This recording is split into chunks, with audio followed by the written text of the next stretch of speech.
Dicen que debajo de nuestras ciudades se esconde otro mundo. Un mundo de acero, concreto y sombras. Un mundo al que entramos sin pensar, cada día, sin saber lo que hay realmente ahí abajo. El metro es más que un transporte. Es un ecosistema subterráneo que pocos entienden y que muchos temen. Pero entre los túneles y estaciones conocidas, hay una de la que nadie quiere hablar. Una estación que aparece en planos antiguos, pero no en los nuevos. Una estación sin pasajeros, sin salida y sin retorno. Una estación donde, dicen, los trenes simplemente desaparecen. Esta es la historia de la Estación 52. Un misterio que sigue vivo. Una puerta que nadie puede cerrar. Bienvenidos a Zona Misteriosa. A principios de los años 70, la ciudad vivía una expansión sin precedentes. Se construían nuevas líneas de metro, y el proyecto de transporte subterráneo se había convertido en una prioridad nacional.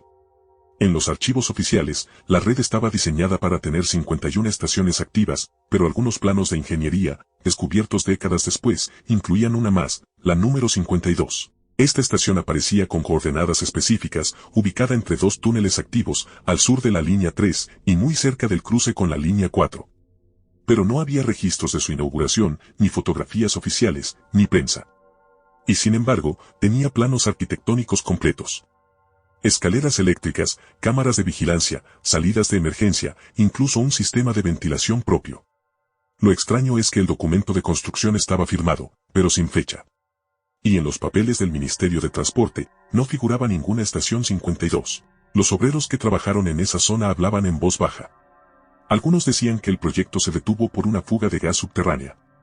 Otros aseguraban que había sido una base militar encubierta. Y un rumor más siniestro comenzó a circular: esa estación nunca fue para nosotros. En 1979, una serie de reportes internos empezó a llamar la atención de algunos ingenieros de mantenimiento.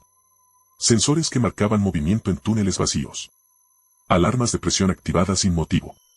Y trenes que al pasar por la sección de la estación 52, mostraban un leve desfase de tiempo. Uno de estos informes, redactado por el supervisor M. Yurov, fue especialmente inquietante. El tren 114 redujo velocidad automáticamente en el túnel 52. El sistema detectó la presencia de una estructura no identificada. El conductor reportó ver luces activadas y algo que parecía un andén. Sin embargo, el sistema marcaba ese tramo como vacío. Las cámaras de seguridad de los vagones mostraban estática durante 13 segundos. Las grabaciones del conductor fueron confiscadas y, días después, Yurov fue trasladado a otra ciudad. Pero no fue un caso aislado. En los siguientes años, 4 conductores reportaron anomalías similares. Uno dijo haber escuchado voces en el túnel. Otro, que el vagón se detuvo por sí solo. Y uno más, aseguró que un hombre lo miraba desde el andén, vestido con uniforme de los años 50. Ninguna de esas denuncias fue tomada en serio. Hasta que el primer tren desapareció. En 1984 un tren de la línea 4, con 7 pasajeros y un conductor, sale de la estación central a las 2:38 de la mañana. Todo transcurre con normalidad, hasta que llega al sector donde debería estar la estación 52. Allí, el radar del sistema pierde señal. El tren simplemente deja de existir en los mapas. No llega a la estación siguiente. No se detecta salida del túnel. Desapareció sin dejar rastro. Lo más inquietante, las cámaras de la estación posterior grabaron el sonido del tren entrando, pero no saliendo. Una vibración en los rieles, el cambio de presión típico al pasar, pero ningún vagón. Los 7 pasajeros nunca fueron encontrados. Sus nombres están registrados, pero sus cuerpos jamás aparecieron. Al principio se habló de sabotaje, incluso de terrorismo. Pero no había explosiones. No había restos. Solo silencio. En los años siguientes, ocurrieron al menos 3 desapariciones más. En todos los casos, los trenes viajaban de madrugada. Y siempre entre las 2:40 y las 3:10 de la mañana. Es como si algo, o alguien, esperara en ese horario. Como si la estación cobrara vida solo en ese momento. En 1991, un exfuncionario del ministerio filtró un documento impactante. Se trataba de un informe técnico clasificado, fechado en 1972, que describía la estación 52 como un punto de pruebas especiales. En el texto se detallaba lo siguiente: Proyecto S52. Estructura subterránea experimental. Pruebas de alteración de percepción espacio-temporal en sujetos en tránsito. Evaluar interacciones dimensionales inducidas por aceleración y resonancia magnética del entorno controlado. Se mencionaban efectos secundarios: pérdida de noción del tiempo, alucinaciones, desapariciones temporales. Algunos teóricos creen que la estación fue parte de un experimento para manipular el tiempo o abrir puertas a otras realidades. Tal vez una especie de ascensor dimensional. El funcionario que filtró el documento desapareció semanas después. Fue visto por última vez entrando al metro. Una madrugada de 1998, Katia Sokolov, estudiante de ingeniería, abordó un tren en dirección norte a las 2:31 de la mañana. Nunca llegó a casa. Durante 2 años fue buscada intensamente. La policía cerró el caso sin respuestas. Pero en 2000, un grupo de trabajadores encontró a una joven en una estación de mantenimiento abandonada, desorientada y en estado de shock. Era Katia. Vestía el mismo uniforme, tenía el mismo bolso, e incluso el reloj marcaba las 2:37. Parecía no haber envejecido ni un solo día. En el hospital, Katia solo decía una frase una y otra vez: el tren no se detiene, el tren no se detiene. Relató que durante lo que para ella fueron apenas unas horas, el tren no paraba en ninguna estación. Que en un momento vio un andén iluminado con luces amarillas, y que personas inmóviles la observaban desde fuera, como si el tiempo no existiera allí. Katia fue diagnosticada con psicosis disociativa. Se quitó la vida meses después. En su nota final dejó una advertencia: no suban al tren de las 2:42.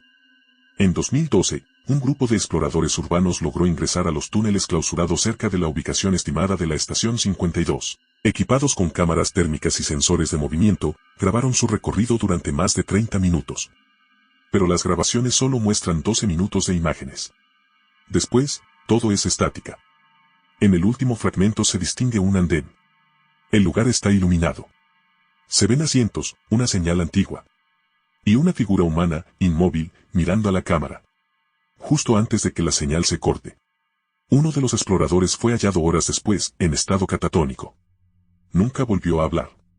A lo largo de los años, las autoridades han negado sistemáticamente la existencia de la estación 52. Los voceros afirman que nunca se construyó una estación adicional. Que los informes filtrados son falsificaciones. Pero entonces, ¿por qué hay planos detallados con su ubicación?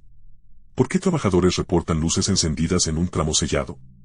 Y lo más desconcertante, desde hace décadas, las cámaras de esa zona se desactivan misteriosamente entre las 2:30 y las 3:15 de la mañana. ¿Coincidencia? ¿O censura deliberada? Algunos investigadores creen que la estación 52 fue un experimento fallido de control dimensional.